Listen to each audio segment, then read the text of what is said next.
Bom, e o livro aqui então vai... Esse resumo que eu fiz está aqui no livro, ó, página 97. Página 97. Pedro o Pescador.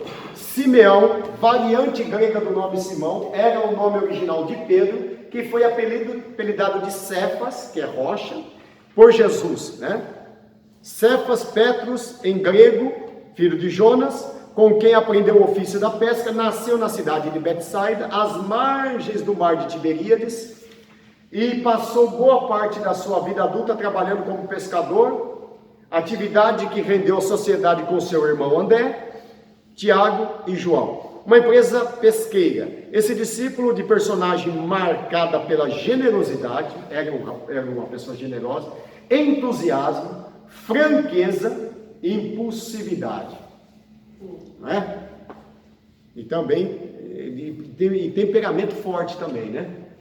Pedro era colérico, ele era aquele homem colérico, diferente de alguns outros, e teve uma instrução religiosa sistematizada, por isso foi considerado por muitos líderes religiosos de Jerusalém como indouto. Isso está em Atos capítulo 4, versículo 13, que ele é conhecido como indouto. Agora em Mateus 16, 18, quem tem a Bíblia aí, ou o livro, na página 98, tem um versículo. É um versículo aí, Mateus 16, 18, quem tem o livro, na página 98, tem um versículo aí em itálico que diz assim: pois também te digo que tu és Pedro, e sobre esta pedra edificarei a minha igreja, e as portas do inferno não prevalecerão contra ela, e te darei as chaves do reino. Por que Jesus falou para Pedro que daria as chaves do reino? Porque Pedro seria o líder da igreja, e tanto é que no colégio apostólico, quando é citado o nome dos apóstolos, Pedro sempre aparece primeiro, já notou? Você pode olhar nos sinópticos ali, em todos os evangelhos, Mateus, Marcos, Lucas, ele vai aparecer sempre primeiro o nome de Pedro, porque Pedro era o líder da igreja. Tanto é que quando Jesus ressuscitou, quem é que ele chama para uma conversa? Pedro. Tu me amas, Pedro? Te amo, Senhor. Então apacenta minhas ovelhas. E Jesus pergunta de novo: tu me amas, Pedro? Aí tem um importante o grego, né? Nós falamos, a primeira vez que Jesus pergunta para Pedro: tu me amas, Pedro? A palavra amas ali é filéu. O que é filéu? É um amor de amigo. Sabe o amor de amigo?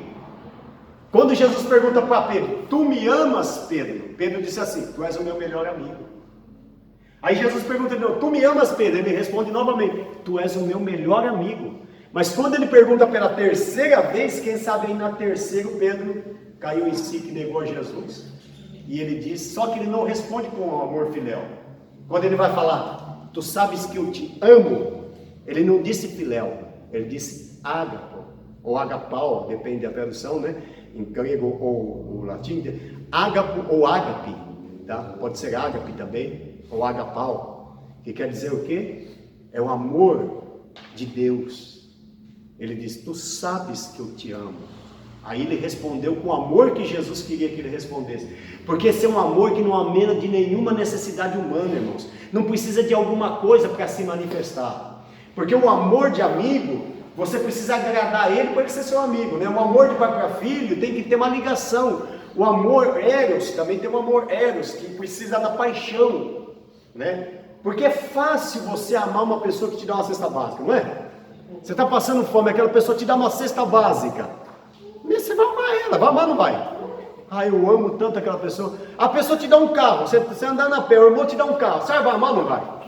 Hã? Ah, não fala mal dele, que eu amo tanto ele, eu amo tanto, vai amar, não é, meu pastor? Vai amar, não é assim, pastor Cícero? Vai amar, camarada vai lá, compra 3 carros lá, você vai amar ele.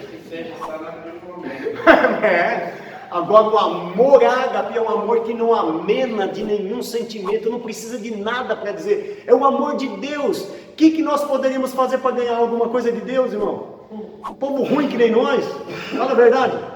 Tem povo mais ruim que o ser humano, irmão? Olha, se a gente fosse Deus, a gente tinha matado tanta gente já, não tinha? Se a gente tivesse o poder para exterminar que nem Deus, tinha matado metade já. Tem uns que dá vontade de matar mesmo, não dá?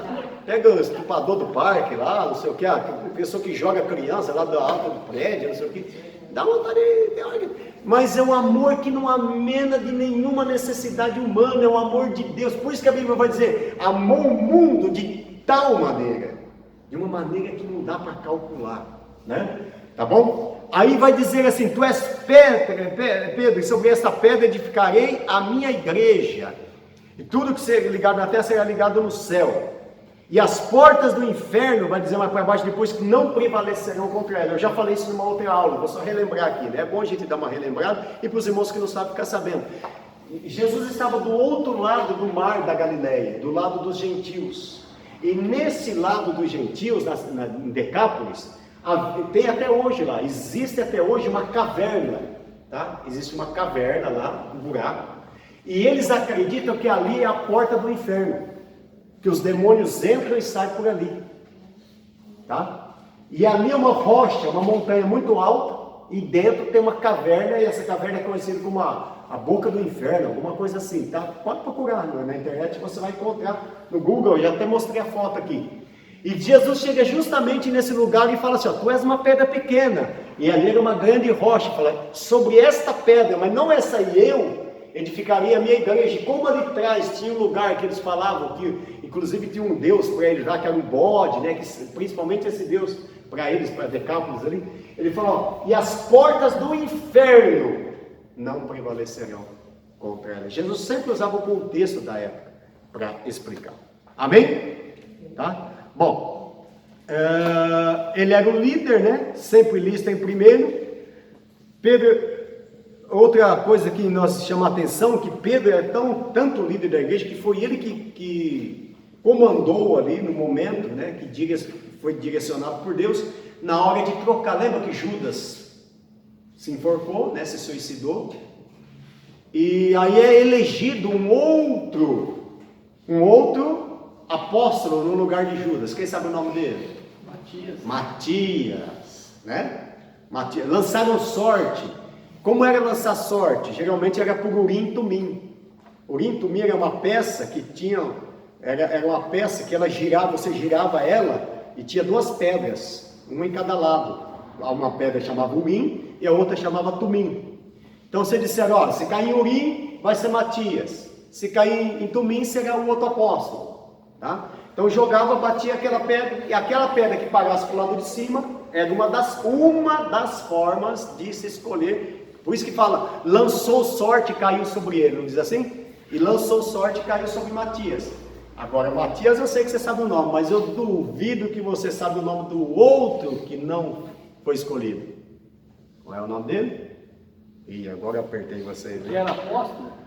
Ele na verdade eram dois, ele não se tornou apóstolo. Um deles só que se tornou apóstolo que foi Matias, né? E o outro, escolheram dois, e do dois lançaram sorte, e quem foi escolhido foi Matias. Como que é o nome do outro? Que não se tornou o apóstolo. O nome dele é um nome difícil, irmão, muito difícil. José. José, tá? Chamado também de Barsabás, tá? Barsabás, que tinha por sobrenome Justo. Não adianta só ter nome de justo, né? Nome só não é suficiente, certo? Ok? Bom, e Pedro... A forma correta então de falar é Barsabás. Barsabás, tá? Não é o Barrabás, né? Barsabás. Então, ó, e Pedro foi um grande ícone, porque ele fundou principalmente duas grandes igrejas, né? Duas grandes igrejas que foram igrejas expressivas, né, daquela época lá. Uma delas é a Antioquia, e a outra, na Síria também ele fundou a igreja, e Antioquia. Por que a Antioquia é uma igreja importante? Porque foi dessa igreja aqui, ó, que saiu dois missionários que incendiaram o mundo da época, um deles principalmente, chamado Paulo. Foi a Antioquia que levantou Paulo, que levou Paulo ao campo missionário, junto com Barnabé, né? Depois os dois se separaram.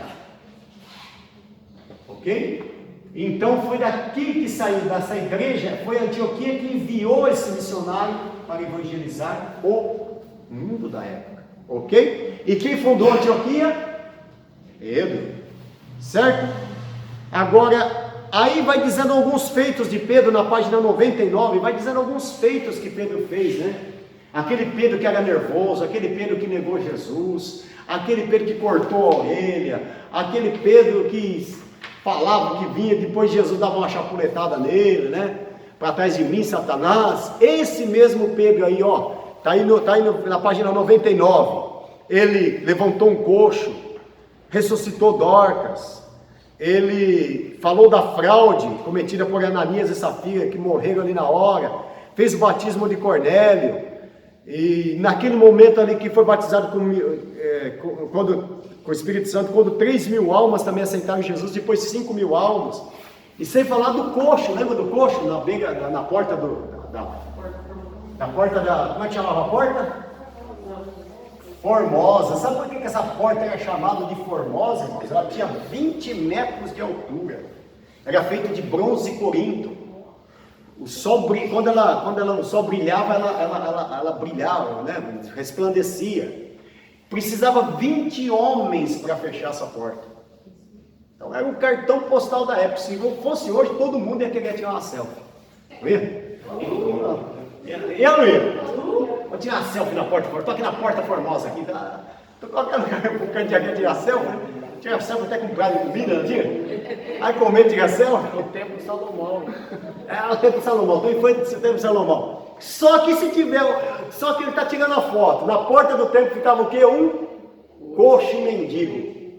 O que ele ia fazer se saísse o mendigo? Ia dar um jeito de cortar o mendigo de lá. E eu não ia. Não ia cortar o mendigo de lá? Ou senão, deixa eu virar que está saindo o mendigo ali. Vai estragar a porta, né? Não ia ser assim? E ele fica, por que ele estava para o lado de fora? Não podia entrar, né? Por que ele não podia entrar? Porque no templo não podia, quem tivesse algum defeito, cego, coxo, mudo, não podia entrar no templo. Agora, quem tem a Bíblia aí? Que pode ler Atos 1:10. Olha que interessante, Atos 1:10. Atos 3, versículo 4. Olha que interessante. Atos 1:10.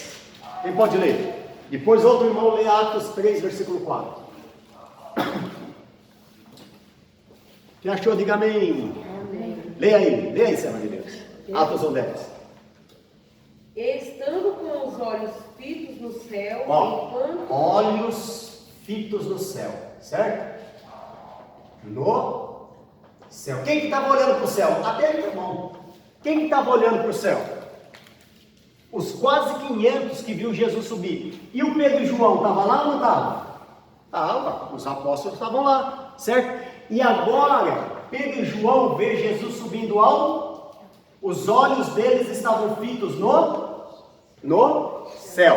E o 3, versículo 4 diz o quê? Quem pode ler aí? E Pedro com João, fitando os olhos dele, disse: Opa, fitando os olhos em quem? Agora? No mendigo, né? Olha para nós. Olha para nós. Primeiro então eles estavam olhando para o céu. E agora eles estavam olhando para o mendigo. Interessante que no versículo 3 e 4 ainda, ele vai dizer assim, ó, olhando para o céu, olhou para o mendigo, e depois no mesmo versículo ele vai dizer o quê? Olha para nós. Olha para nós. Irmãos, quem olha para o céu, ele sempre vai conseguir enxergar o mendigo que está na terra.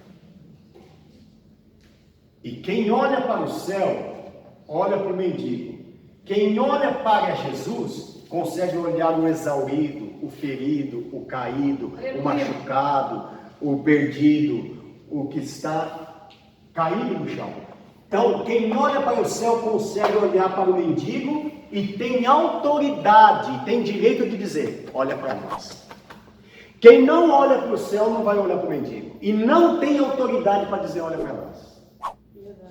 Então, primeiro a gente olha para o céu, depois a gente olha para o que está na terra, e depois a gente diz, olha para nós. Porque para as pessoas, a porta tinha preço, caríssima, mas o mendigo tinha valor. Preço é diferente de valor. Tem coisa que tem preço, mas valor é de muito diferente de preço. É muito diferente. Num carro você põe preço. Quanto custa? Uma alma, né? Valor é alma. Agora quanto vale uma alma? Porque tem um hino da harpa que fala, né? Que fala o valor de uma alma. Não é? Por exemplo, o carro ele tem um preço, agora um filho. Tem preço ou tem valor? Ele não tem preço. Ele tem Uma valor. alma vale mais que o mundo inteiro. Mas ele vale mais do que o carro? Vale, porque ele não tem preço, ele tem valor. E valor não tem, é diferente. Tá? E aquele mendigo, a porta tinha preço, mas ele tinha valor. Agora, me chama a atenção, sabe aqui pra gente ir pra frente, só pra gente ir pra frente? Sabe quanto tempo aquele mendigo estava ali? Em Atos dos Apóstolos capítulo 4 vai dizer, sabe quanto tempo ele estava ali? Quanto tempo ele era coxo? 40 anos. Ele nasceu coxo, né? 40 anos. Ele nasceu coxo. E a Bíblia diz que todo dia ele era colocado na porta. Agora vamos lá. Jesus já tinha subido para o céu, não tinha? Quantas vezes Jesus entrou no templo? Ele não até derrubou a mesa dos cambistas, lembra? Ele não até. Então Jesus subiu e foi ao templo várias vezes. E ele estava lá. A pergunta é, por que Jesus não curou ele? Já pararam para pensar nisso? Jesus alguma vez despediu alguém sem curar, irmãos? Toda pessoa que chegava ele curava. Ele ressuscitava até morto, pastor Cícero. Por que Jesus não curou ele? Sabe por quê? Quem quer saber, diga amém. Amém. Porque ele queria usar Pedro e João. E sabe quem ele quer usar hoje? Você. Aleluia, glória a Deus. Sabe por que tem muita gente que foi na casa lá, orou pela sua mãe, ela não foi curada ainda? Porque vai chegar uma hora que Deus vai usar você. Sabe por que teu filho está doente ainda? Tanta gente já orou, tanta gente já fez campanha, a igreja já orou, mas vai chegar uma hora que Deus vai usar você. Eu não. Vai usar você, não vai usar o outro, não, vai usar você. Lá na sua igreja ele vai usar você.